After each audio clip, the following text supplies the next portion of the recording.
Hi, hello, praise the Lord. New day new word நிகழ்ச்சிக்கு உங்களை வரவேற்கிறேன். எல்லாரும் எப்படி இருக்கீங்க? நல்லா இருக்கீங்களா? ஒரு விவசாயிங்க எப்பவுமே ஒரு விதை விதைக்கிற இடத்துல அந்த இடம் கரெக்டா இருக்கா, அந்த மண் கரெக்டா பதப்படுத்தப்பட்டிருக்குதா, அந்த இடத்துல விதைய போட்டோம்னா ஒரு அறுவடையை நம்ம பார்க்க முடியுமா, ஒரு லாபத்தை பார்க்க முடியுமா அப்படிங்கிறத கரெக்டா பார்த்து தெரிஞ்சு, இல்லை சரியில்லைன்னா அந்த இடத்த சரிப்படுத்தி தாங்க விதை விதைப்பாங்க.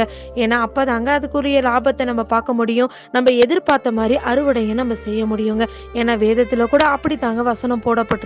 மத்தேயு 13:8 சில விதையோ நல்ல நிலத்தில் விழுந்து சிலது 100ஆகவும் சிலது 60ஆகவும் சிலது 30ஆகவும் பலன் தந்தது அப்படின்னு சொல்லியிருக்குங்க. அதனால நம்ம போடுற விதை நல்ல நிலத்திலையும் நல்ல இடத்துலையும் போடப்பட்டா மட்டும்தாங்க அதற்குரிய அறுவடையை பார்க்க முடியும். அதே மாதிரி தாங்க நம்மளுக்குள்ளேயும் நல்ல விதை விதைக்கணும் அப்படின்னா நல்ல குணாதிசயங்கள் நல் நடத்தைகள் நம்மளுக்குள்ள இருந்தா தாங்க அது கடைசியில நல்ல அறுவடையா கர்த்தருடைய பார்வைக்கு அருமையானதா விலையேறப்பட்ட அறுவடையா நம்மளால பார்க்க முடியுங்க. ஸோ இது விவசாயிங்களுக்கு மட்டும் இல்லை, நம்ம எல்லாத்துக்குமாகவே இருக்குது. அதனால உங்களோட எண்ணங்களும் உங்களோட செயல்களும் எப்பவுமே நல்லதாகவே இருக்கட்டும். உழைப்பை மட்டும் நம்பி வாழ்ற ஒவ்வொரு விவசாயிக்கும் உழவர் தின நல்வாழ்த்துக்கள். ஓகேங்க, பை. God bless you.